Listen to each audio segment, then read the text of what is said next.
మాలో కూడా చాలామందికి ఆయన గారు గురువు గారు. మహా వ్యక్తి, మహా వ్యక్తిత్వం కలిగినటువంటి మనిషి, మంచి వక్త, మంచి రచయిత, అందరితోనూ చాలా గౌరవంగా బతికే మనిషి. ప్రిన్సిపాల్ గారు ఎప్పుడైనా మీటింగ్ పెడితే వెంకటేశ్వర జేబీఎస్ గారు ఆయన సెలవు పెట్టిన రోజున పోలప్రగడ ఆయన వచ్చేవాడు మీటింగ్కి. ఆ రోజున ప్రిన్సిపాల్ గారు మమ్మల్ని తిట్టేవాడు కాదు. ఈయన ఉన్నాడంటే ఆయన అందరినీ పొగిడేవాడు ప్రిన్సిపాల్ గారు. ఆయన పనిచేసింది ఇద్దరు ప్రిన్సిపాల్స్ కింద, వేదాంతం రామచంద్రరావు, తర్వాత ఏమో తెనాలి కేఆర్కే గారు. వీళ్ళిద్దరి దగ్గర పనిచేస్తే వాళ్ళిద్దరూ అంతే. పోలప్రగడ సత్యనారాయణ గారి కనుక మీటింగ్ గురించి వచ్చాడు, జేవీఎస్ గారు సెలవు పెట్టిన రోజున ముందే తెలిస్తే ఆ రోజు పెట్టేవాడు కాదు మీటింగ్. అందువల్ల ఆయన వస్తున్నాడంటే అందరికీ ఒక రకమైనటువంటి భయం కూడా కాదు, గౌరవం ఎక్కువ. అందువల్ల మాస్టర్ని తిట్టేవాడు కాదు మీటింగ్లో, వీలైనంత వరకు పొగిడేవాళ్ళు.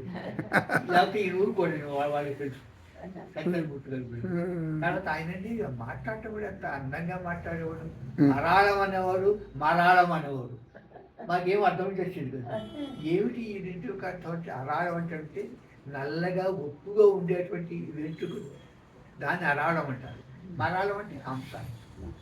ఈ రెండు ఎందుకు వచ్చిందండి నేనే అన్నాను అన్నమాట. ఈ అరాళం మరాళం అనే మాట మాట్లాడాలంటే, అరాళం అంటేనేమో నల్లగా ఉండేటువంటిదండి, మరాళం అంటే తెల్లగా హంసలాగా ఉంటుంది. ఆ అరాళం మనకు ఉంటుంది, ఈ మరాళమే మనకు కావాలి అని ఎంత చక్కగా చెప్పేవాడండి. క్లాసులో కూడా చాలా టైంకి కాలేజీకి వచ్చేవారు. బెల్లు కొట్టడం ఆలస్యం, వెంటనే అందరూ ఎప్పుడు కొడతారా అని చెప్పి చూస్తుండేవాడు. ఆయన బెల్లు కొడితే పాఠం మధ్యలో ఆగిపోతుంది. నేను చెప్పేదంతా యథార్థం అమ్మా. ఎందుకంటే ఆయన ఆత్మ ఎక్కడున్నా సరే అబద్ధం అంటే ఘోషిస్తుంది, మాకు తెలుసాను సార్. చాలా చాలా తక్కువ. తర్వాత ఎప్పుడైనా హోటల్కి వెళ్ళేవాళ్ళు, నేను రానండి కాదండి, రావాలండి, డబ్బులు మేమే ఇస్తానండి, నేను ఇస్తే నేను వస్తా, లేదా రాను. సరే ఏదో అక్కడ చూద్దాలో పోయిందని. కానీ ఆయన పాపం ఎప్పుడన్నా వచ్చినా ఎప్పుడు 5-6 నెలలకు ఒకసారి పూరీ తినేవాడు. ఈ పూరీనే ఎందుకు ప్రిఫర్ చేస్తారని, మీరు గారెలు తీసాడు, వడలు చక్కగా ఉన్నాయి, అవి తినండి. నాకు వద్దండి, పూరీలో ఫేవర్ చేస్తాను నేను ఫేవర్ చేస్తాను. ఎందుకంటే దానిలో ఫ్లేవర్ బాగా ఉంటుంది. ఇంగ్లీష్ మీరు ఎట్లా మాకు అర్థం కాదు. ఫ్లేవర్ ఎక్కడ అంటున్నావు, ఇక్కడ ఫ్లేవర్ అంటున్నావు. నాకు అవన్నీ జ్ఞాపకం అండి. షేక్స్పియర్ అంటే చాలా ఇష్టం అండి. కాలేజ్ క్యాంటీన్లో జోరు కాదు, వచ్చినప్పుడు ఏదో జోక్ కాదు, ఆయన ఎందుకు మాట్లాడుతున్నాడంటే మాకు జ్ఞాపకాన్ని. నేను నిత్యం సత్యమే మాట్లాడతాను, నిత్యం ఏమిటి సత్యం ఏమిటి, ఎంత షోకి తెలుగులో ఎంత చక్కగా మాట్లాడేవాడు. నేను ముందు ఆంధ్రుడిని, ఆంధ్ర మాత నా మాత, నా తండ్రి. ఎందుకంటే నాకు అన్నం పెడుతుంది, అదే అన్నం పెట్టేవాడు తండ్రి అనేటువంటి సరితో మాట్లాడేవారండి. చాలా అందంగా ఉండేది.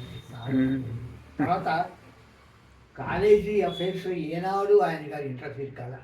పిల్లలు కొట్టుకున్నా మాస్టర్లు ఏదో కొంచెం ఇది పడ్డా, ఏమి మాస్టర్ మాట్లాడరు. ఏంటి మాస్టర్ మీరు మాట్లాడేటండి, పోలపడి పెద్దవాళ్ళు, మీరు పర్సనాలిటీలో కూడా మీరు పెద్ద, మీరు మాట్లాడాలని అంటే వద్దండి, వద్దు, నేను ఇట్లా ప్రశాంతంగా నన్ను పోనివ్వండి. కాంట్రవర్సీలో ఉండేవారు కాదు నాన్నగారు, ఎక్కడ పొరపాటున కాంట్రవర్సీలో ఉండేవాడు కాదు, ఆయన కాంట్రవర్సీ అయ్యేవాడు కాదు. ఎవరితో చాలా ఎమికబుల్గా ఉండేవాడు, సంతోషంగా ఉండేవాడు. అట్లాంటి వ్యక్తితో పనిచేస్తుంటే చాలా సంతోషంగా ఉంటుంది. మళ్ళీ పక్క వాళ్ళని చూడంగానే బాగా కొంచెం బాధేసి, ఈ పోలక్టర్ సంతోషాలు పోయి రిటైర్ అయిపోతే మళ్ళీ అట్లాంటి వాళ్ళు మనకి లేదు. ఆ కుర్చీలో ఎవరు కూర్చునేవారు కాదు కదా, అదేంటది ఎవరు కూర్చునేవాడు కాదు. ఇప్పుడు ఆయన వేసుకొచ్చే స్కూటర్ కానీ కాలేజీలో కూర్చున్న ఆ కుర్చీ కానీ అందరికీ ఒక రకంగా భయంగానే ఉండేది. అది ఆయన వ్యక్తిత్వం గ్రేట్నెస్. శాస్త్రంగా అంటారా, అందరూ పాఠాలు చదువుతాం, చెప్పేది విధానంలో తేడా ఉంటుంది. చాలా అందంగా ఉండేది ఆయన. స్పెషల్ ఇంగ్లీష్ కూడా చాలా బాగా చెప్పారు. షేక్స్పియర్ అంటే చాలా ఇంట్రెస్ట్ అండి. మాకు బ్రేక్ఫాస్ట్లో చెప్పేవారు మిల్టను, షేక్స్పియరు, ఇవన్నీ కథలన్నీ మాకు రోజు బ్రేక్ఫాస్ట్ అవే, లంచ్ భోజనం అదే. అట్లాంటి మహానుభావుని జ్ఞాపకం చేసుకునే అవకాశాన్ని నాకు మీరు ఇచ్చారు, మీకు నా ధన్యవాదాలు. మీరు ఆయనతో కలిసి పనిచేశారు. మేము ఏర్పాటు భగవంతుడు చేసిన ఏర్పాటు.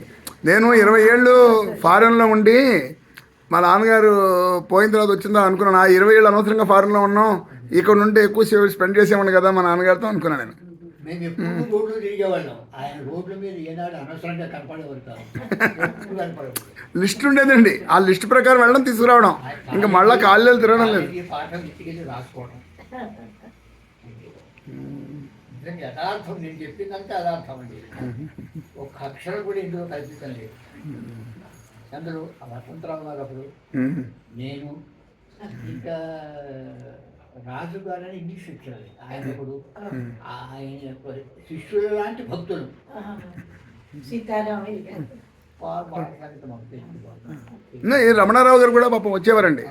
వాళ్ళకి రమణారావు గారు పర్సనల్గా అయినా డిసిషన్ తీసుకోవాలనుకోండి, వాళ్ళ అబ్బాయి గురించి కానీ ఇంకోటి గురించి కానీ ఫ్యామిలీ గురించి కానీ మా నాన్నగారిని అడ్వైస్ తీసుకునేవారండి. సలహాలు తీసుకునేవాళ్ళు.